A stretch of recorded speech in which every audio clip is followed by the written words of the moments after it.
Yes, guys, and welcome back to another episode of the Ghostoul Podcast. Did you miss me? It's been a few weeks and you've had to put up with just my recorded videos. Well, today we have a guest. We have a lovely lady who I've known for many years, and we're just going to get straight to it.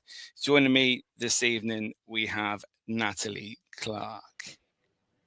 Hi, Miki. How are you? Hope you're good. Yeah, how are you?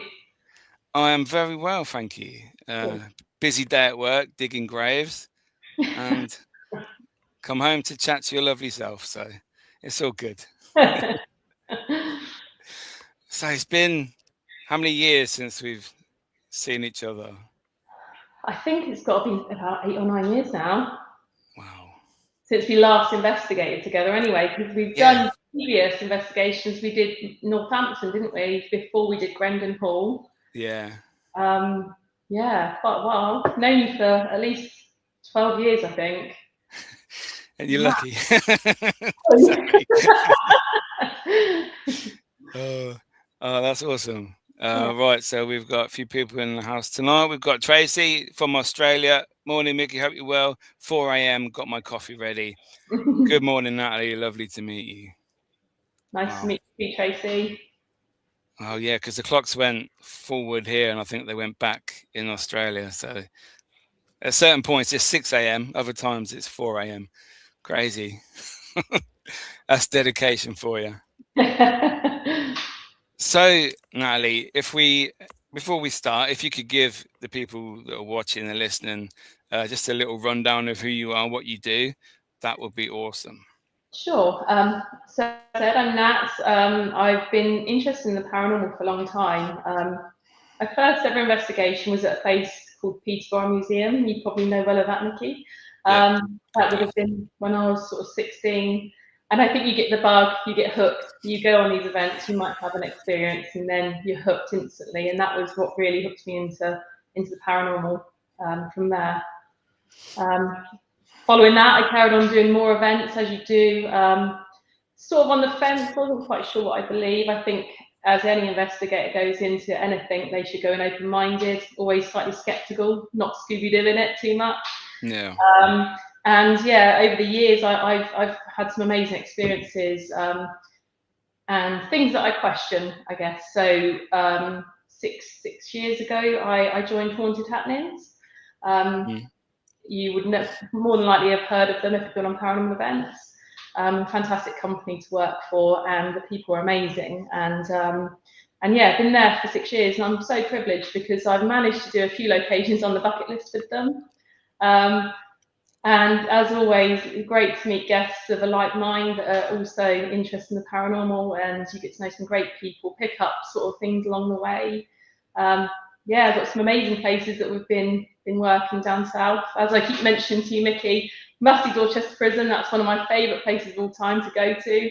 Yeah, I've had some real personal experiences there, definitely. And a few others down south, which are amazing. If you look up Haunted Happenings, you can sort of target the areas that you want to investigate. So if you're down south, you can put your postcode in, and you can look up some really good places. But obviously, they're all over the country anyway. And so, yeah, I've been doing that for the last sort of 6 years. And I'm finally sort of slightly going on a different direction now, nearly completing on a 400-year-old cottage, which I will be opening up to the public with some really incredible history behind it. Yeah, so that's coming up. Wow. Sounds like you're very busy. Yeah. Yeah, it's been busy. It's been great though. This is the dream, right? So for me, working in, for Haunted Happenings, it's not a job. It's a passion that I have. I'm really privileged to be able to see these places and the history, and being able to go off and do my own sort of venture alongside with Haunted Happenings, working with them also. Hopefully this time next year it'll all be up and running. Oh, that's awesome. So Alyssa Smith, hello. Hope you're good. Thanks for joining us. Gayla, how are you? Hope you're well. Gayla's in America. So we've got an international guests watch list today. So you mentioned going on ghost hunts. What captured your spark? What was it that wanted you to get into the paranormal? Was it seeing a past relative, watching something on TV, reading the story, ghost books? What was it that started it all off? I think from a young age, you're quite susceptible and open-minded, and I think probably most people have experiences when they're younger, but don't know any different. I think when I was younger, I think I picked up on a few things, but obviously you don't question anything at that age. You know, it is what it is. You see it and it's there. And it was a house that we lived in. My granddad previously lived in it. He'd moved next door, but his wife had passed away in the house. Yeah. And I was seeing her for a while, but I obviously so young, I didn't quite understand that she was completely gone. But my mum also, she was quite sensitive, and she sort of mentioned that she could see her as well to sort of comfort me. And there was a few little things there, nothing scary. I mean, it was comforting, I think. Years went by, and then I moved into a cottage. It was an old farm cottage in Dorset, and it was, again, very old, critter windows, barn doors, complete what you'd expect a haunted house to look like. Yeah. And there were some things happening in the house, and couldn't explain it. I mean, doors would open and close. You'd put it down to the winds, maybe because of the critter windows, but then it got to the point where the pendulum on the clock would stop and unhook itself, and then it would unhook itself and then go again. And the dogs would just completely melt down and go crazy at nothing in the room, and you'd find them at night hiding somewhere, shaking in the corner. And just really strange stuff, furniture moving, just a real uneasy presence, really, in the cottage. And it got to the point where it was quite scary, and I was on my own quite a lot in there, and I didn't really know what to do. And my husband's like very sceptical and didn't really know it was getting worse. And I say I was on my own quite a lot in the house, and one night all the chairs just moved away from the dining table. We'd find the lights turned on, and got to the point where we looked up what to do. And there's a whole department devoted to the church that actually will come out and do a home visit, and they will cleanse your house for you. And so last resort, we didn't really know what to do, so we rang them, and they had to get permission from the Bishop of Salisbury to come to this house, do a full-on, it was a blessing in the house. We did Holy Communion, red wine crosses above every door, every sort of screen that they would say could be a possible portal.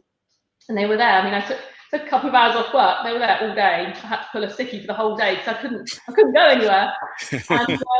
And at the time, it was on a farm, so the back, there was about a couple of acres out back, but it was all overgrown, so we'd never been down there. And this priest, I mean, he was going around the house. He said he believes it was coming from the land. It wasn't actually the house. So he sort of had a walk down. He sort of managed to get through part of all the bushes and trees, and he came to this massive tree at the very bottom, and it had a same circle around the bottom of the base of the tree, and a fresh dead crow nailed to the tree. And he believed there was witchcraft going on the land. So someone there, I mean, it was estates. It was a huge piece of land, and there was people on the land that you probably, you know, on the estate that you wouldn't even know would have been down there. And they believed there was magic being practiced on the land, and it was almost like what he said was a portal. Now, this is crazy coming from a priest, because you want comfort and you don't want to hear this. You know, you're like, no, exactly. To clear it. No. So he did this cleansing, and it was all good. It quietened down. 6-7 months later, things started to pick up again. It started again. We called them back, and they said, "Look, it's never going to go. This is the land you're on. It's bad land." And it got to the point we upped and left one night because it just got so bad. We upped and left, and we had 6 months on the lease. We just threw it, went and moved out. You know, it just got too much. And yeah, that was probably one of the experiences that will stick with me forever. Yeah, that one. Wow. So where was that, in England? Yeah. Yes, it was in Dorset. Oh, yeah. So see, if that was in America, they'd have made a film about that. It could have been the Conjuring House. It's the English exactly. version of the Conjuring House. Honestly, even the big creepy tree out the back. You know. Yeah. That's what I mean. That's just sitting there ready for a book, or. You know what? I need to write that down one day. I need to write all that down because it probably could Yeah, be. do it. Well, Yeah. that's the sort of thing that people are interested in nowadays. Yeah, yeah, and I guess that was a turning point where I say when I'm many investigations, and I've always gone in with a skeptical mind because I think you can overthink things, and especially if you're in that environment, that's you can almost wind yourself up a little bit. But that I know I saw. I say to every guest on our paranormal events, I say I can tell you what I've experienced, but at the end of the day, you've got to experience have your own moment. You've got to experience your own thing. Before you can be a believer. You can't sway someone. You just have to experience it. Exactly, and that's the best way to do it. Let them decide. Yeah, 100%. So we've got some more people here. We've got Carl Guntrip. Hey guys, hope you're well. You got a great investigator on here tonight. Hi, Carl. We have Beam Mobile. Hello all, looking good, Nat. Adders, hello Miki. Hi Nat. Great seeing you. So interesting and fascinating. Been on a few investigations with you and the Haunted Happenings team. All the best, Sarah and Jules. Exploring the entity. Hey guys, hope you are well. You got a great investigator on tonight, Miki. Done Shepton Mallet and Dorchester with Natalie, and she's one of the best. Got a fan club here, isn't it? Yeah. We got Niall from my Dad's Lads and Kebabs podcast. Miki, turn your green light. I always moan that my screen makes me look green sometimes, and he just takes a piss. So I look red. That's just because I've been in the garden with the sun, and I'm English, so it instantly burns. we go red. Oh wow! So you said that you worked for Haunted Happenings. How the fact that they are potentially probably the best, or the biggest, I would say, not the best. I'm not judging anybody.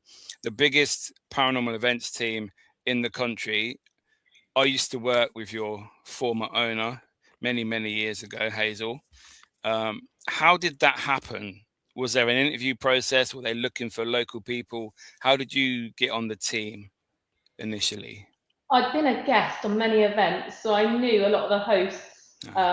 And again, I used to go to Haunted Happenings because for me, they were the most professional group going. And the hosts were always so good and helpful. And I guess they got sick of seeing me turning up on every event. They offered me a space. I was at Ancient Ram actually, and got chatting to one of the hosts that I'd met, and said that I'd be really interested. And so got chatting to Hazel. I went to, I think it was Shepton Mallet was my first shadowing event. Yeah. And then I did Dorchester Prison, and then I was sort of already sort of there. I guess halfway there, I'd met everybody. They knew me, and yeah, it was quite quick for the process. But again, I'd done it for so long; it was just natural for me to fit in there. Yeah. Yeah, I suppose you felt at home, knowing the staff, knowing how they work, how the vigils would be looking throughout the night in all the different locations. So I suppose the transition was quite easy. Yes, it was different because you have to remember you're actually meant to be hosting, not investigating yourself. So yeah, but again, the team are great that we've got, so they're very helpful. Yeah, well, I've always gotten well with the Haunted Happenings team when I've worked with them. So yeah, I think you picked a good team there. Yeah, I definitely think we're picking up on a few locations back down this way. We're picking up some interesting places coming up, and they're doing fantastic. So it's good to be part of the team. That's all you can ask for, really. Yeah. Exploring the entity. Also, the best looking ghost hunter I've seen. Oh, thank you so much. That's so nice of you. Only joking. That's obviously for you. 90% of the time is in the dark, let me remind you. Yeah. Unless you've got night vision, then you're glowing green. It's fine. SK, how are you, mate? Hope you're good. So, obviously, you've been on loads of ghost hunts. You've seen things in the old houses back in when you were younger. Are you a believer? Yes. Yeah. If you've been on an event with me and I've explained a few things I've experienced, if anyone's asked, again, I keep preaching Dorchester Prison, and I think anyone that's been there will vouch for me. It's got a different vibe to other prisons. It's definitely got a darker vibe. It goes right back to the 11th century. Before it was a prison, it was an actual castle. So there's the ruins of the castle, and then 17th century, then obviously turns to prison. So I think there's layers of history there, and definitely it's definitely got something about it. And I personally had an experience there that definitely made me a believer. So, and like I say to people, you've got to go through that before you can say you actually believe in something. So what was the event that happened to you? So in the chapel, they've got the chapel there, closed down 2013. So there's still sort of things laying about from when it was closed down, and there's a prayer book that's on the side. And it's a big old thick book. It's sort of like a bigger version of a Bible, if you like. Yeah.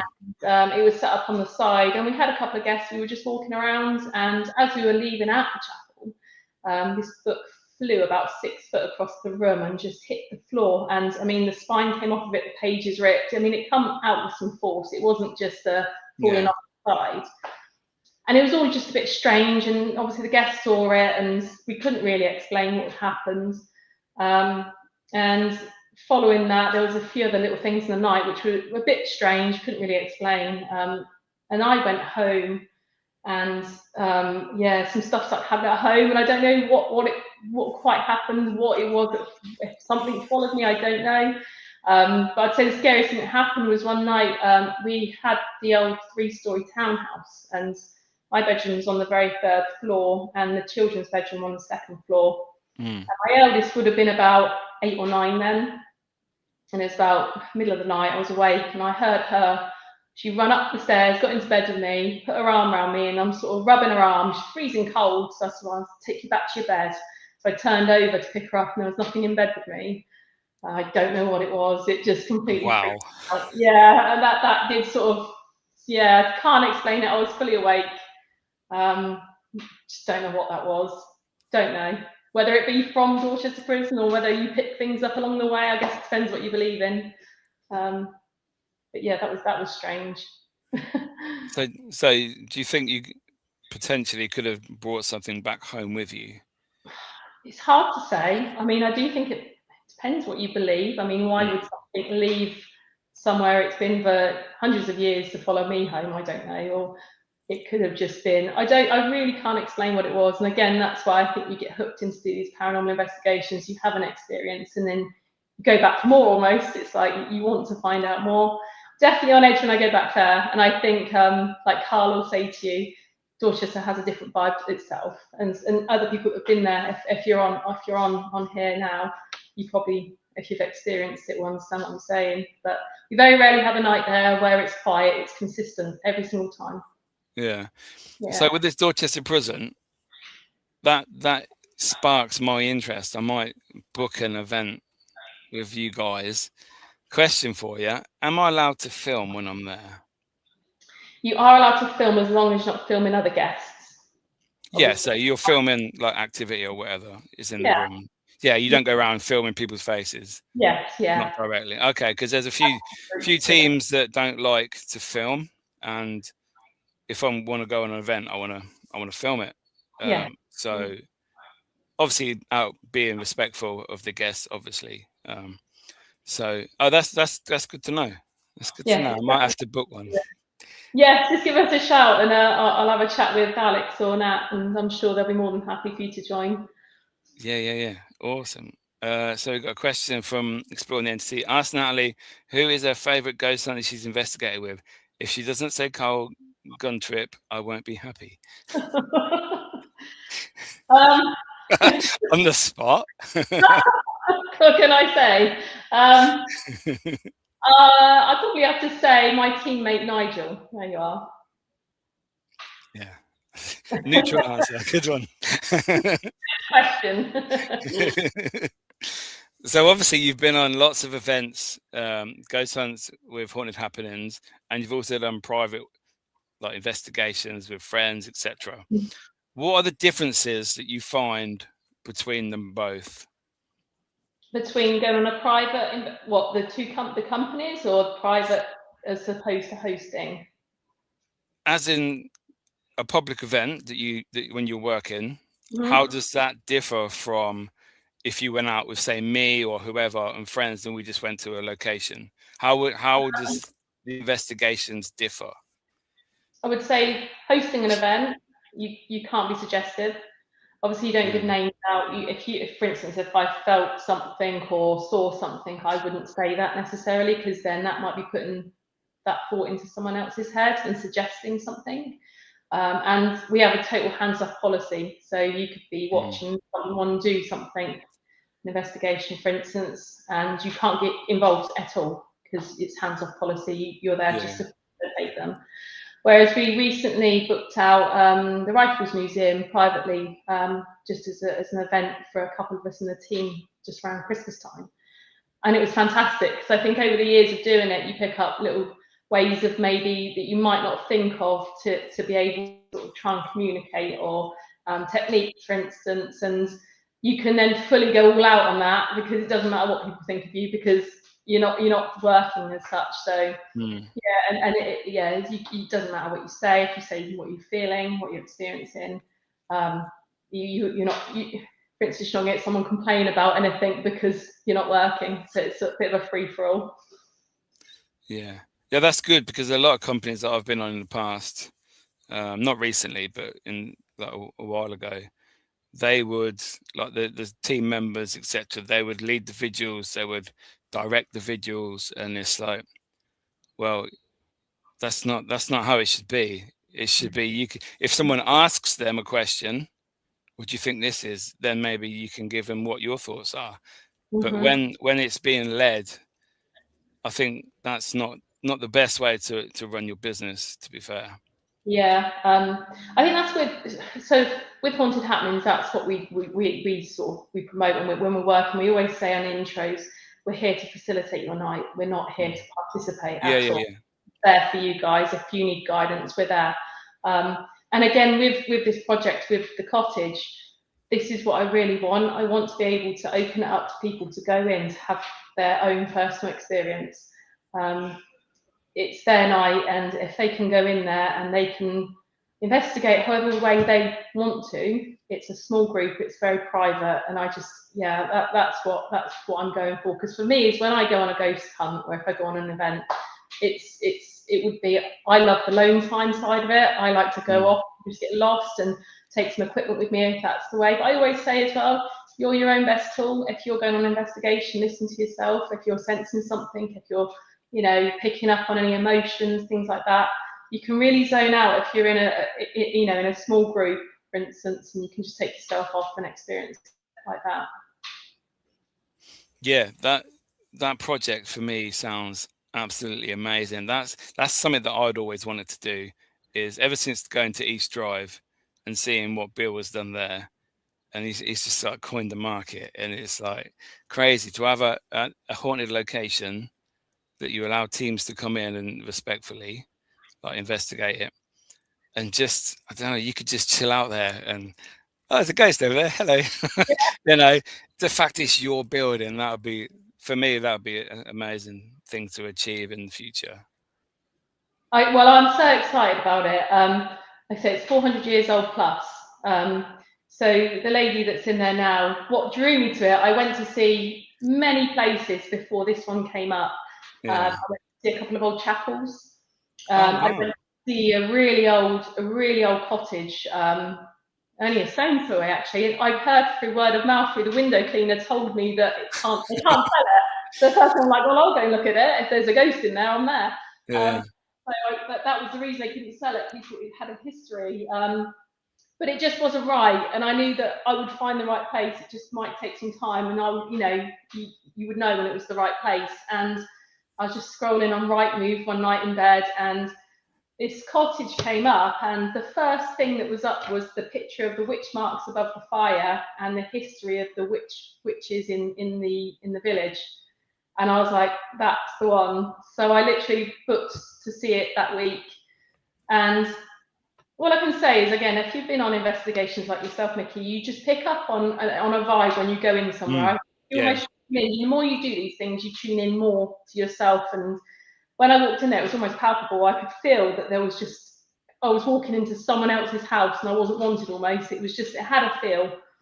And the lady that lives there, she's really into her history. So she did her own viewings, and basically she just told me all the history that I wanted to hear about anything. Tick, tick, tick, tick, tick. All the boxes. And yeah, when we finally got round to, say, it used to be 2 cottages, and she knocked it through into one. So potentially, well, it's 2 400-year-old cottages together. Now there's a well on the land, which I personally believe water has energy, holds energy, and I Yes. think that's got a big thing, be a big part to play.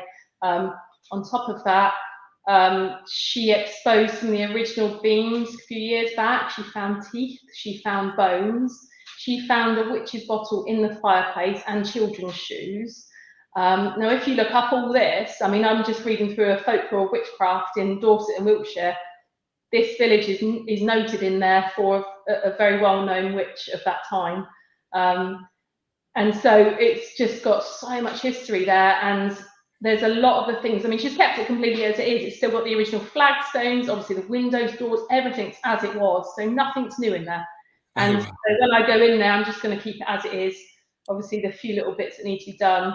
So I'm hoping that will hold the history. But then also when she moves, maybe that will stir up activity as well, because obviously moving things, taking stuff out, it's been settled for for 3 decades. So the items that she found, are they still there? Has she binned them? What? She put she told me she put the teeth went into the museum. She's put a few things in the museum. There's the original things that they found in the fireplace that are still there, which are staying there. Nothing's been touched at all. Say she found the witch's bottle. I read up they used to put bull's urine in a bottle, and that ward off bad spirits, witches, that sort of stuff. She's found it all there. So it's so interesting. What would have spiked that fear for people to put those things hidden in their place to ward off? I think must have scared them at that time. That's amazing. It's like Pendle Hill 2.0. Yeah, it's very much like ancient Ram-esque. It used to be an old inn as well. Yeah. So it's got that sort of vibe to it, and definitely the stairs. Like if you've been to the ancient Ram, obviously you've seen like the stairs there. It's quite similar. So. Wow. Well, I hope it all goes well for you. That sounds amazing. Yeah, you'll have to come and have a visit. 100%. So we've got a question from Gail. Compared to the UK, going back centuries, and the US just a few hundred years, would the activity automatically be more intense in the UK? Do you think? For me, the cottage has never been exposed to investigations. So I believe if a place is investigated over and over and over, it draws energy out. Mm-hmm. I think this place will be pretty interesting to get into. There's been reports of sightings from the previous owner. There was a lady in there. This goes right back, and she was seeing something in there and reported it. Was that residual? I don't know. The lady that's in there now, her daughter would never sleep on her own from the age of when she was in there, born, to the age of when she left when she was in her late teens, because she was scared of the house. Yeah, I don't know whether that energy in that house is untapped, because there's not been anyone going in investigating. So possibly. Wow. That sounds like you're going to have such an awesome time down there. It should be good. Hopefully we'll get to the bottom of what's in there and what's going on. We're interested. And keep it there. Keep all this stuff there. Keep it there. Yeah. So what's the best location that you filmed at? That's what I do. That you've worked at, with Haunted Happenings? I would say I've got 2. It'd be difficult to say which is the active that I've experienced. I would say definitely Dorchester Prison, as I keep banging on about it, and also the Rifles Museum in Salisbury. That's an amazing place to go and investigate. I think there's a couple of people I saw pop up that have been on events with me there. We've had some really strange stuff happen. So just a little insight, there's a huge oak table in the library. Now the right is known as the wardrobe. It was where the bishop used to go and keep all his wares, and it would be where he would stay short term. And the Rifles predates the cathedral there, so it's really old. And the bishop is meant to be a very nice spirit. So in his room where the library is, we were all sat around this huge oak table. It must have been about sort of, I don't know, 11 foot long, really heavy table. I mean, you can barely pull the chairs away. It's proper old oak table. Yeah. And we've had to do a bit of a seance around the table. So we've got all the guests to sit back, hands up, so we could see everyone's hands, pull away from the table so no one could lift anything with their knees. Not that you could anyway, it was so heavy. And we just started doing a bit of a call out, and this table started to vibrate. And we had an EDI on the table, so you could see the vibrations coming through. Yeah. And then K2 started spiking up, and then this table lifted off the floor and slammed down. I was probably the first one to scream. And I mean, I've been there 5-6 years and I've never seen it happen since, which is almost verifies that it generally, I can't tell you what that was. It's nothing that's happened since. Yeah. It was very strange, yeah. That's an amazing place to go, and it's a small place as well, so it's small groups in there, which is good. I like small groups. I hate big ones. That can really make or break a night, I think, if you have too many people. So. Yeah, it's definitely a smaller group. You got less contamination, and I think that's so much better. Yeah, 100%. Others says 100% the rifles is fantastic. Loads of activity, especially in the attic. Nice one, Nat. Yeah, Sarah knows what I'm talking about. She's been on quite a few investigations, and the rifles is probably one of our favourites. Yeah, it is a good thing when you have ones that you go to knowing that, well, we're probably going to have a good night on this. Because when I used to do events back in the day, I didn't do too many. I used to do like 4 or 5 a year for a few years. And the first thing for me would be, well, the first thought would be like, right, is this going to be active? Are people happy? Are they going to be bored? Are they going to be annoyed? And then as soon as the first thing starts happening, I'm like, yes, inside. Yeah. It's like, oh, right, I'm cool now. Let's go. You know, we've started to get something happening. I think as well the energy when people start to get hyped, and I think that just heightens the energy. And I think the paranormal feed off energy. They need energy, and I think so. If you've got a group in that's given it all, then you're more than likely you're going to get some form of activity. Yeah. Yeah. Have you ever had that don't speak all night, and it is like pulling teeth? Honestly, you got some group going in there, and you're sat there, and there's just everyone sat in silence, and you're thinking, yeah, it's hard work. Yeah, I've had a few of them, and it's like, wow, it's just me talking. No one's getting involved. It's like, wow, come on, people. You know, you paid me money for this. You've got to get involved as well. That's it. Have you ever had any people turn up skeptics and, oh, this is a load of rubbish, the wife brought me, and then in the end they leave and it's like, wow, I want to come again? Yeah, many. We had someone come to I was at Dorchester 2 weeks ago, and we had a husband that was a designated driver, just didn't want to be there, completely just skeptic, and you're thinking, oh, this is going to be hard work tonight.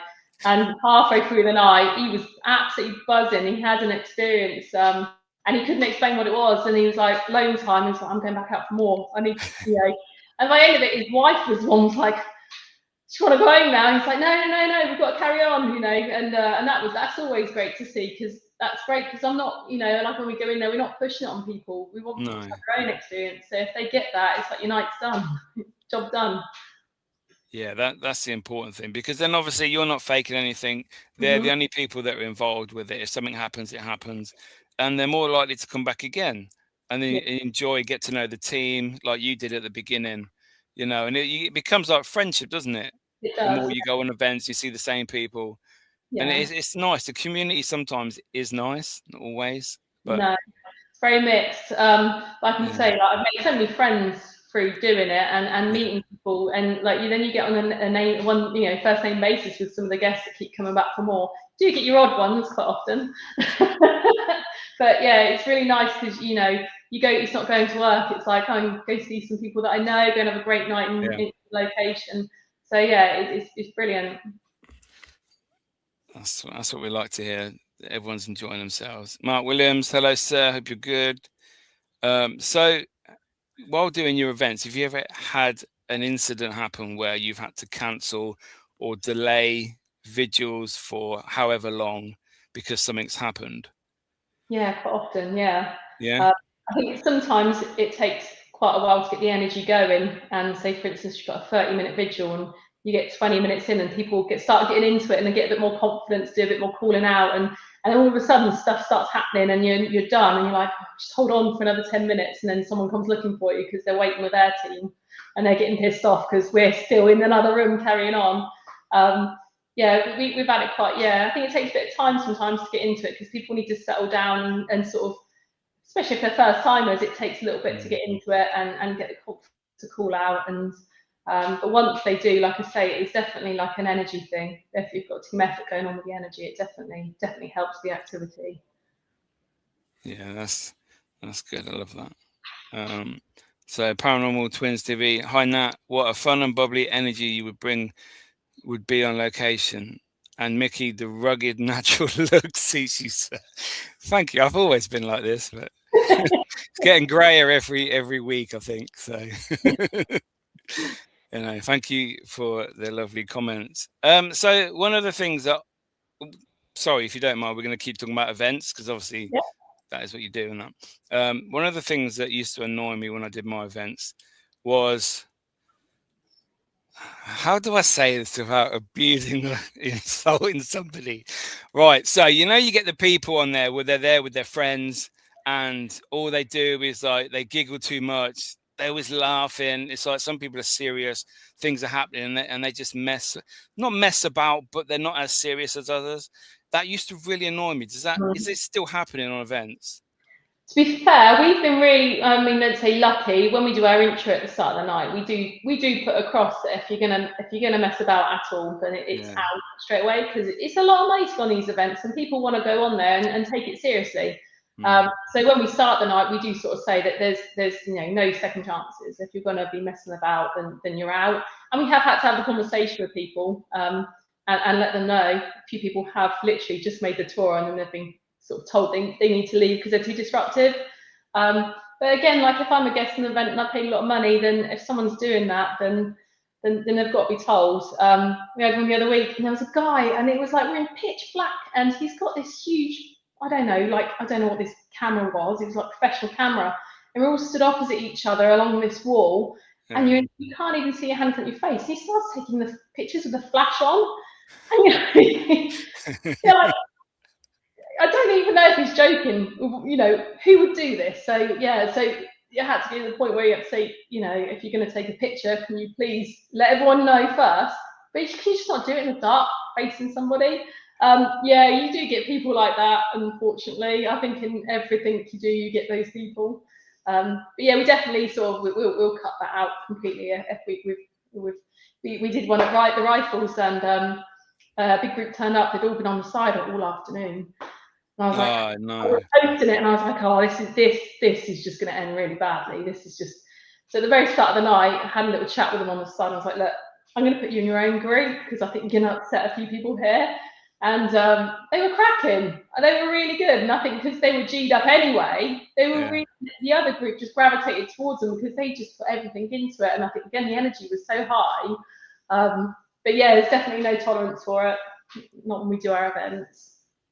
No, at least they're not singing Flash Gordon anymore, because in the old days they used to say Flash, they went, oh. That's what that was like 2010.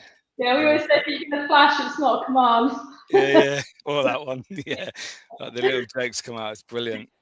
So on your events, do you use equipment, gadgets, old Victorian style investigating? What sort of range do haunted happenings do? So I think we're very tech based. Okay. We obviously, if you've done investigations, you'll know what I'm talking about. But obviously, K2s, cat balls. We use Ouija boards, glass divination, table tipping. There's other methods that we will use if we're doing a watch and wait. So, for instance, a grid pen or maybe mag lights. We do SS method, which is always interesting. But again, I think sometimes just sit in a dark room on your own and just channel in to what's going on around you. And I think sometimes you miss a lot of things going on if you're focusing on a device. For instance, when we do the prisons, like you've got the walkways above you and you're not even looking up there because you're staring at the floor at a ball. And sometimes you miss it. You miss what's going on, because we've done events, like I say, at Shepton, and I saw you mentioned it the other day. You know what it's Yeah, like. You've got 3 floors above you, and sometimes all you do is just sit there and look up, and you definitely can see things going on sometimes. Whereas if you've got a device on the floor, you're just missing on so much around you. yeah. Septum Mallet. I've only been there twice. The first time was last year, and I was blown away by it. I've always wanted to investigate an old prison. Like I've been to Derby Jail, them sort of places, the old prison that's in the Midlands, but a proper old metal door cells with the wings and all the, like you see in the films, And for me, that place, it just blew my mind. It's like, wow. And the ultimate thing for me was what I was trying to capture when I was there last. I was there with Mark Williams, and we were in C Wing, obviously where the Krays were, and I was just walking along like the walkways, just looking. I want to capture a figure coming out of a cell. That would be the holy. I would give up then. Yeah. If anyone's listening or watching and make that happen, I'll happily hang up my ghost hunting boots. For me, that's my ultimate. But sorry, what was that? I said you'd still be hooked. You still want more. Once you get that, you see that, you want more. You want them to have a chat with you. You still want more. You never give up. Shh, don't tell them. They might do it, We had an interesting one at Shepton actually on B Wing, and I've got the pictures. I'll have to send them to you. And a guest on one event took a picture of a cell, and you could almost see it was a black figure in the doorway, and you could even see the cap, the police cap, sort of. A couple of months later, guest took pictures on the same wing, same shadow, different part of the wing. So for us as like investigators that go to these places week in, week out, you start gathering the same evidence that people have caught over and over and over, and then you start thinking that's definitely residual energy still there, stone tape wall theory and things like that. There's definitely something there in those walls, and obviously it's held there, and people have picked up pictures and really interesting things over the years there. A dog in the hanging room at Shepton. Someone caught with a dog. I mean, I guess they would have had sort of, guard dogs with them then. Someone did a photo burst, and there was one picture, nothing. Second picture, you see a slight mist. Third picture, clear as day dog. Fourth picture, it's like dissipated, and then it's gone. It was strange. So definitely odd. Wow. And people say ghosts aren't real. There must be something, what is it? What are these things? So Adelaide Shepton is awesome. Lots of activity, especially in the old infirmary. Loads of children reacting to nursery rhymes. Massive activity, plus dog pressing against the leg. There you go. Yeah, we were trying to speak to the children the other week in the infirmary. Quite quiet in there, to be fair, but it's still a great place. I'd go back every week if I could. Yeah, but it's a long drive though for me. It's a long drive. It's that drive home. It's a killer. Oh yeah, I nearly crashed on the way home the other week, but we won't go into that.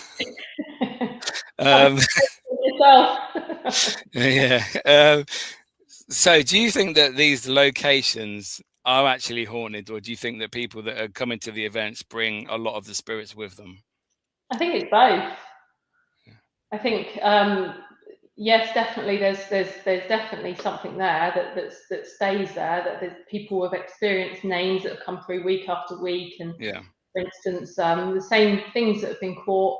But I also think loved ones stay with you, and when they pass, they're never far. And I do think, when do you get an opportunity to sit and communicate, for instance, with a loved one that's passed, and when you're in that environment and you're channeled in, and for instance you've got a Ouija board or something in front of you that you're using, the amount of times that guests have sort of had to go out teary because someone's come through for them, and only that person knows the answers to the questions they're asking, and those answers are coming through, and sometimes not even touching the board.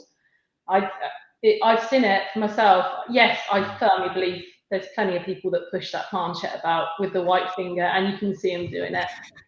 It does happen, but there has been times I've seen just the reaction of the person, and you know that that's not put on, that's not fake. So I do think there are times that people come and their loved ones are with them, and they come through when they can get the opportunity to. Oh yeah, 100%. We've had that on Ouija boards before, where the people aren't even on the table, and like their nans come through with their nickname, and it's like these people are just on the board thinking, "What's that? That makes sense." And then you got the person over there that's bawling their eyes out, or Everything for them, everything coming through is they get it, and the person on the board, they just don't. It's nothing connected to them. So I do believe that, yeah. Yeah, I can't explain it. I'd say majority of the time people are moving it. Same with table tipping, but when you get responses like that, and it's like, wow, they have no clue what they're doing. These people, this is the message for Brian over there. Yeah. His mum's just died or whatever, and she's there. It's like, wow, it's very powerful, I think. Yeah, I think it's very comforting, and I think, yes. for me, I joined the team just after I lost my mum, and I think part of me went into that because I was always searching for, her to come through some way, to come and make contact. And I think that's what pushed me to go more into it, because I think it's comforting when you get someone like that coming through on a table, or say, for instance, an investigation. It's not scary. It's nice. They're still with you.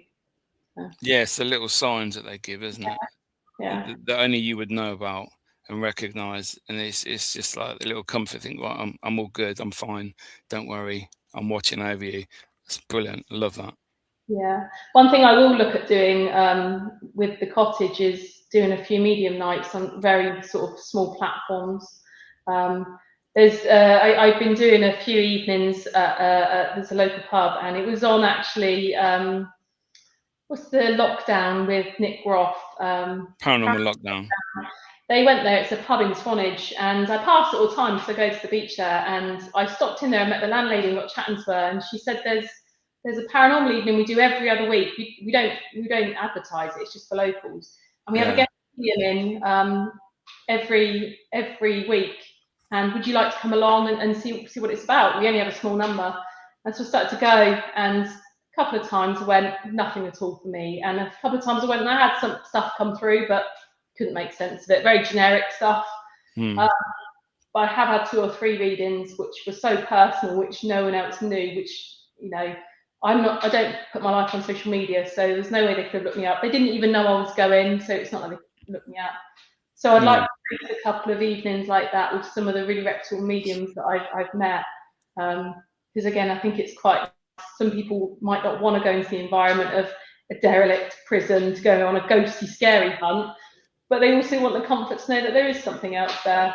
For instance, if they've lost someone, and that'd be quite nice to hold an evening like that, so people can experience the paranormal, but in a positive, comforting way. Yeah, definitely. That's the problem at the moment. It's not paranormal is not really positive. Unfortunately, it's very toxic at the moment. And anything to promote the positivity and the togetherness and the community is definitely something that I'm happy to be involved in and play a part in. So that's great that you guys are trying that as well. Yeah. David, I hope you're good. Thank you for joining this evening. So you talk about mediums. Do you have mediums on your Haunted Happenings team? No, not that I've met. There might be closet mediums. I have not met one on the team. I've met many guests that come along that I've picked up on some interesting things. Yeah. But no, not in our team. What are your thoughts on mediums? I think there's very far and few between that are genuine. Yeah. I think, unfortunately, there are too many out there that take advantage of people looking for a loved one to come through. I mean, you could say to someone, your nan's there, the chances are if you're sort of hitting 50s and 60s, yeah, your nan will be past, but they will pick up on things that anyone could have experienced, but it's those things that no one else could ever know. It's those real specific details that no one could ever know that that would make you believe. And like I say, I have had maybe 2 or 3 readings in my time, and after my mum passed, I was always looking. I went to see a few mediums, I knew what was coming through. If it was my mum, she wouldn't be saying those things. So I knew. Yeah. But then I did see a couple of mediums that I can't explain how they knew some of those things they were telling me. But again, unfortunately, people do it to make money out. So you just need to be very careful. And if you do see one, I would definitely do your research on who you're seeing before you go and see them. See, I know a few people that are mediums, and to be fair, they've never ever done a reading for me. I've not asked for one. They've not offered me one, which is how I like it. You know, if we're investigating and something comes through and say, I don't know, there's a man over there, he's got like this on his face or whatever, he's wearing this sort of clothing. And then we're say using equipment or something, and that sort of corresponds with that. I like it when a medium just tells you something that they've experienced or they're getting a message, and then they leave it rather than trying to push it the narrative. You know, like this is who that is. You know, I don't like that sort of style.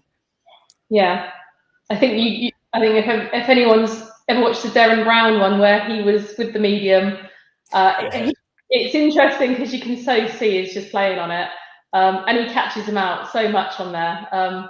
But yeah, I just think you should be so careful who you go to for a reading, because you could also get told something that you don't want to hear, and it's not right. And I just think, yeah, you just need to be really careful. Yeah, so. But we do get quite a few coming on our investigations. What, mediums? Mm. Yeah. Have you found recently that, I'd say, how long you been with them? Sorry. 6 years. 6 years. So have you got?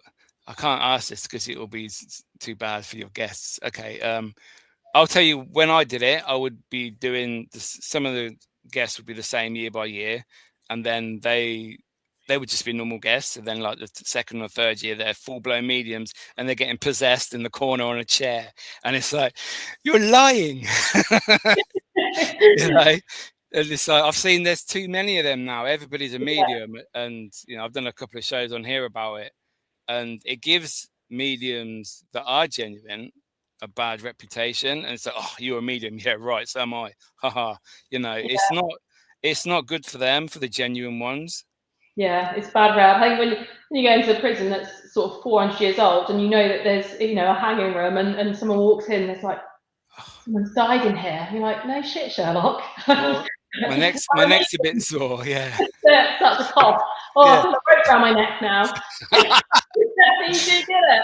And obviously, it's difficult, isn't it? How do you deal with that when you're hosting and you've got a guest sort of fully on putting on, the award situation, and you're like, do you really know what to say? Because obviously you can't be rude about it either. No. Oh wow, yeah, maybe. Should we just try it? Yeah, you have to be very tactile, don't you, for that? I'm sure. You have to learn to have a tact, I think. Yeah. So many fake mediums out there these days, as well as fake investigators, gives us genuine ones a bad name. It does indeed. And unfortunately, that is what is wrong with the paranormal now. It's become too popular, and everyone's trying to get as much money out of it as they can, unfortunately. And you know which people these are, because they're only in it for like a year or two. They disappear. They haven't made their money. It's not what they thought it was going to be. And then they just try something else. I think the case is that when you're watching a program and they're getting activity back to back non-stop, it's fake, because it doesn't happen like that. It really doesn't. You could be in a place for 6 hours and experience one tiny thing, and that'll be genuine. Yeah. Whereas that's genuine. Whereas who's going to watch a TV program for an hour when they're just sat in the dark and nothing's happening? So of course they're going to embellish it and make out there's stuff going on. So I think that's where you watch some of these programs on YouTube, and you're like, you can generally see they've sat there all night and they've had nothing, but maybe the K2 spiked at this random moment, and then you could probably maybe question that, yes, that's genuine. And again, that's going back to the cottage. That's what I want to give people. I was thinking about putting, I'm going to do a 24-hour lockdown. So when you go in there, it's 6 till 6.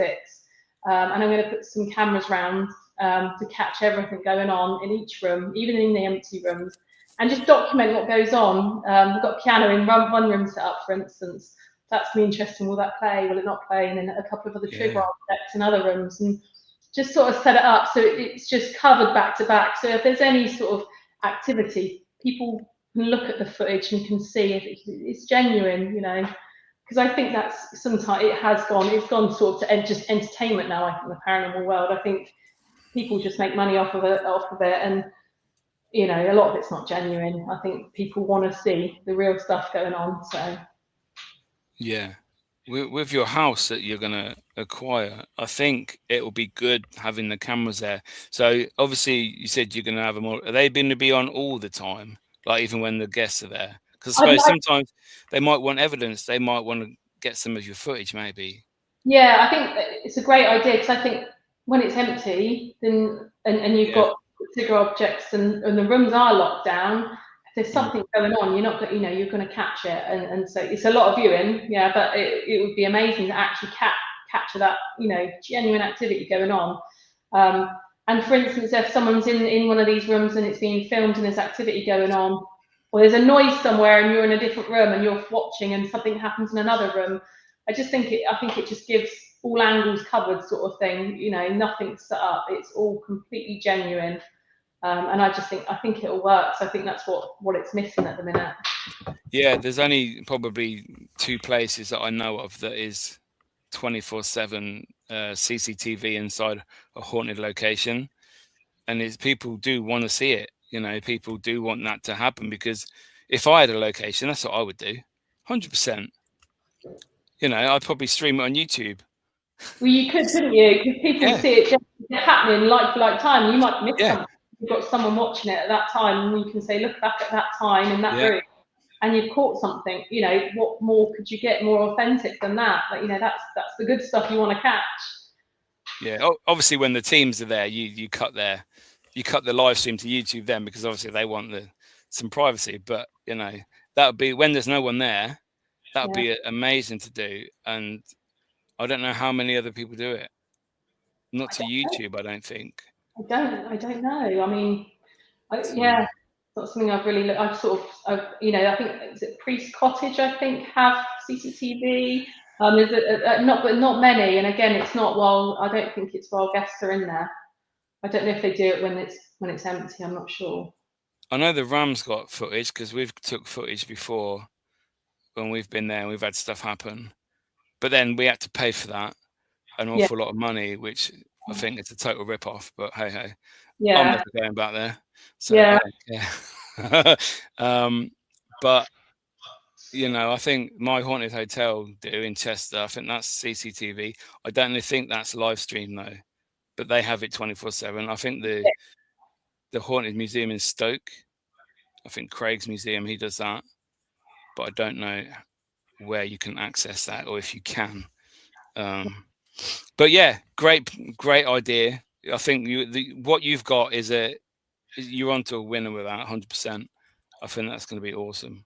Fingers crossed. I say that just the history there. The more I'm digging into it, and the more I'm reading about the history of the witches, it was known as the Witches' Nest, the actual village. And the more I'm reading into it, it's just even if it's, you know, it's an amazing piece of history, just the place on itself. But yeah, we plan to hopefully, with the well, hopefully open that up as well. So that would be interesting. Yeah, definitely. So have you ever had any evidence, I suppose you would have done from your earlier answer, evidence that made you think, wow, this stuff is actually real? Like obviously when you were younger in that house, or did you think maybe because it was a long time ago, your memory is not, Yeah, I you don't know, know. some clarity may not be there, but then again, that would take away from your experience, I suppose. But some Yeah, people would say that, but again, I think when you're younger, I think you do experience stuff. You view life in a different way. You don't, you know, you're not exposed to paranormal innocent. when you're young. You're innocent, and everything Yeah, that's is different. I mean, my daughter has said something before to me, and so the night that my mum passed away, I went over to my dad's, and my youngest would have been three or four, and so she was in bed asleep. It happened in the night, and so I stayed over my dad's for the night. And when I came home, obviously no one had spoke to my children. She was too young to understand yeah, at that time. But she said to me, Nanny came in my room last night, and I was talking to her, but she couldn't hear me. So that was really weird, because it was just what she said. Now, I know for a fact that my mum would have gone and seen her, you know, and visited her. it could just have been a dream, but was she just more open and susceptible to seeing her? You know, and it's like animals. Again, I believe animals see things completely. They don't have that filter. I think when you grow up, you have a filter. You're sort of almost sort of shamed for believing there's something else there, paranormal. So yeah, I don't know. It's weird. I definitely think probably most of us have experienced something at some point. It's just whether we realise or not. Yeah, I mean, how many times? Whenever I'll restart that question. So, most of the sightings that people have, yeah, they're in the daytime, aren't they? I don't know, they're in a house, they're doing their normal day-to-day stuff, they're at work, they see something.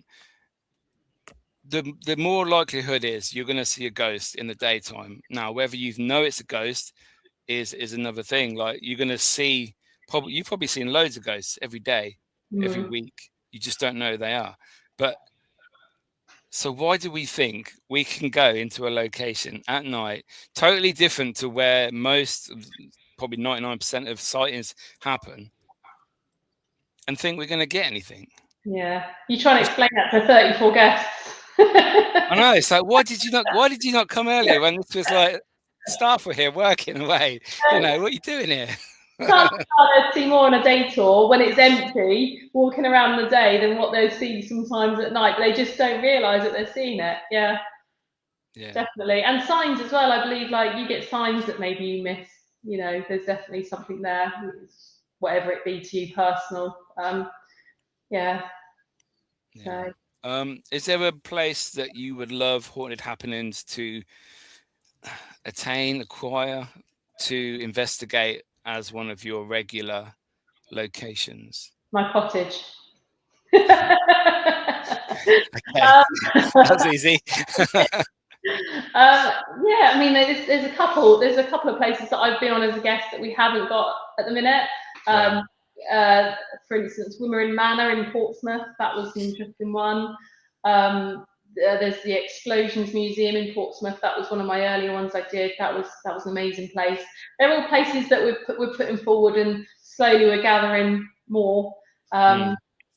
Yeah, there's I think some places that are hidden gems. I mean, we've got Shire Hall in Dorchester, which is just up the road from the prison. It's where they were sentenced before they went down to Dorchester prison. And that's the courthouse. So you've got the courthouse, then you've got underground, you've got the cells, and that's a really interesting place there. That's, again, if you're local, you know it, but if you're not, you would never know it even existed. And again, I think it's the hidden gems like that. It's the places that haven't been overdone that are the ones that are really active.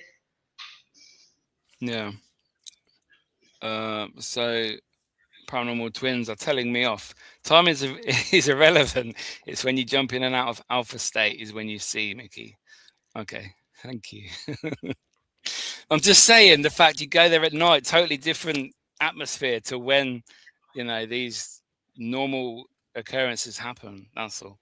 But I understand people want to go there when it's quiet, when it's dark, when it's more accessible. The outside noise is gone, you know. So, but I mean, I do it, so I can't say nothing. You expect something to happen at night, don't you? Whereas during the day, you're not waiting for something to happen. But when you're sat in a dark room or a dark cell on your own, you're waiting for something to happen, as opposed to having a walk around and it's happening around you, but you're just not aware of it or looking for it at that moment. You know, I think you can be, like I say, hyper focused on a piece of equipment on the floor, and you're missing stuff going on around you. Same thing. I think you're walking down the street and you're having a chat, you're not necessarily looking or expecting to see something. So what are you missing? Yeah, maybe your mind is open at that point to seeing something, and when you're focused on it, you can't see it. But who knows? We'll never know until we meet Judgment Day, I suppose. Yeah, to the other side. Yeah. So do you have, with haunted happenings, is it just England you have locations, or is it Scotland, Wales, Ireland? They do international. They did do. I think I went to Romania at one point. I think I wasn't there at this point. So Bram Castle, yeah. Yeah. They obviously do Pendle Hill, which is like a weekend tour. Yeah, they do it. I know they are looking back into pushed it further afield again to do more of the sort of international ones. So Yeah. I think it's great. I'd love to be able to go to Bran's Castle. Yeah, come on, get me on it. Yeah, love that. Put your name down on top of the list. Yeah.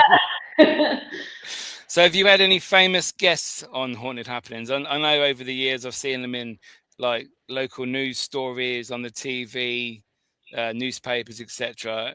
Have you seen any or heard of any famous people that have been on some of your events?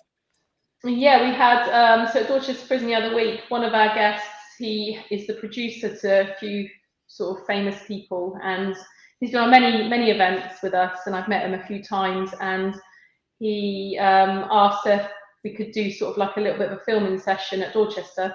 So we had Dapper Laughs, Daniel O'Reilly with us, and we had Shona McGarty, Whitney off EastEnders. Jungle, yeah. Yeah, in the jungle, and then we had we had a really nice medium join us as well, and she's quite known. She's international.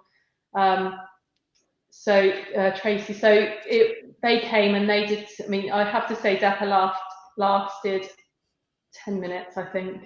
Wow. Couldn't hack it. He got into the prison, and I think it just got to. He just couldn't do it. But Shona and her sister, she stayed with us all night, and Tracy did, and yeah, they had loads going on. I think they're in the editing stage of it at the minute because that will be released. But oh wow! What do you know? What that'll be released on? I'm not quite sure which platform is going to put it on at the minute. It's still going through it because they're doing a few things at the minute, so it's in the line to come out. But yeah, that'd be interesting to see because we caught some interesting stuff. Me and the lady that was the psychic, she went off, but we caught some stuff, EVPs, which she sent to me since, and it was just us, and it was that you can really hear it, what's being said in there. So that'll be interesting when that comes out. So Bran Castle is excellent. I take it you've been on that trip then. It does look good. It is something. I tried to hire that once. I got told I could hire it for 2,300 euros. That would have been a hefty cost, wouldn't it? Hiring Bran Castle. Yeah, but I've been quoted like Shrewsbury Prison, 3.5 grand. So I could go to Romania, see Dracula for that, and have some spare change, So, guys, we've got a couple of questions left for Natalie. If you want to get any questions to her, please put them in the comments so she can answer them for you. Been twice with Haunted Happenings, very active. Oh, cool. Have you been on one of the events with me? Out of interest. Yeah, Beam Mobile. I love the Halloween picture. I love it. So, my second to last question, bucket list location. This is for you personally, not for work. If you could go and take whoever you wanted, wherever the world you want to go, bucket list location, you can stay there for however long you want. Where would you go to investigate? Oh, I don't know if it's a bit cliche or not, though. See, I personally don't believe ghost adventurers at all. I think they're the biggest hoaxes going that I've watched. But I'd love to go to the museum just because of what they've got in there. Oh, Zach's Museum, yeah. Yeah, I'd love to see the stuff they've got in there. Yeah. Okay. Yeah, I think in the earlier days, I think they were great, and I think the more and more it's become popular, I think they've had to do more and more to stay in keeping with it. But I'd love to go there. There's some of it of a history buff as well, so I like some of the stuff that the artifacts. I'd love to see some of the stuff they've got. Oh yeah, definitely. So yes, many with Nat. Okay, and the secret mask person. you know them. There you go. Exploring entity. Mine would be Alcatraz. It went there in the day and would love to investigate it. Wow, that is a place that many people actually do give as their answer that I've interviewed for obvious reasons. Really, it's just such an amazing place. But yeah, one day maybe we'll get there. We would love to tell you off, but you haven't agreed the NDA. Night, been a blast. Good to see you. You're better. Thank you for joining this evening. See you in a bit. See you next time. Yes. So my last question for this evening: if you could get rid of one thing in the paranormal, it's gone forever. never coming back, something that really annoys you, you know, what would it be? What would you get rid of?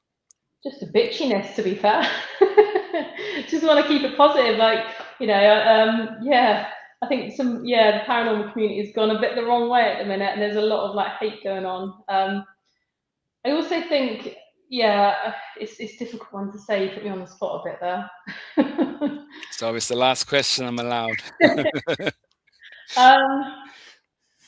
Hard to say because I work for such a good company, but I've been with people that have faked quite a few things, and I hate that when you go on a place. I've been to one of my favourite places with another company as a guest, and I hate the fact that they were faking things because for instance, I know that place is active, and it really annoyed me because any activity that the guests get that night, it writes it off, because if you know then there's fakeness going on, it just ruins it for everyone. So yeah, if anyone's faking stuff on a night out, I hate that. That should definitely be a no-no.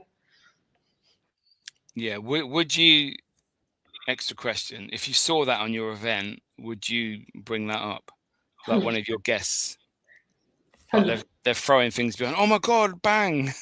Have done. It's happened many times. They do airsoft on the prisons, and the little balls get flinged around, and you can see someone mid throwing it, and you just call it out straight away. Can't happen.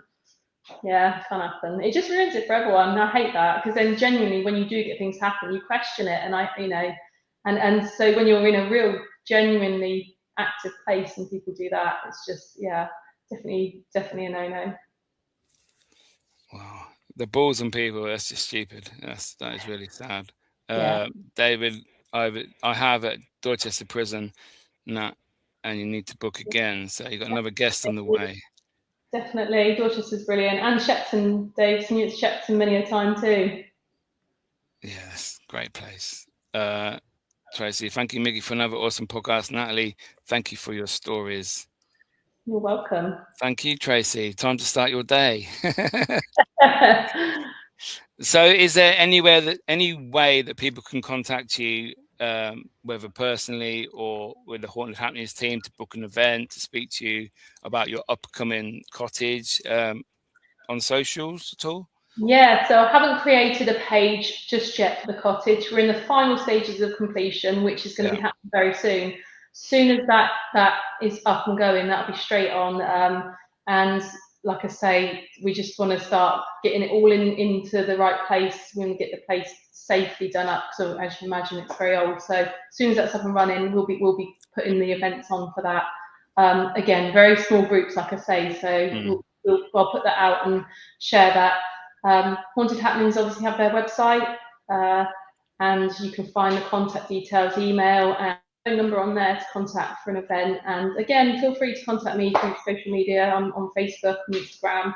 I'm always more than happy to help if you've got any questions about any locations, or you would like me to sort of put forward your booking to the main guys at that. So yeah, just give us a shout.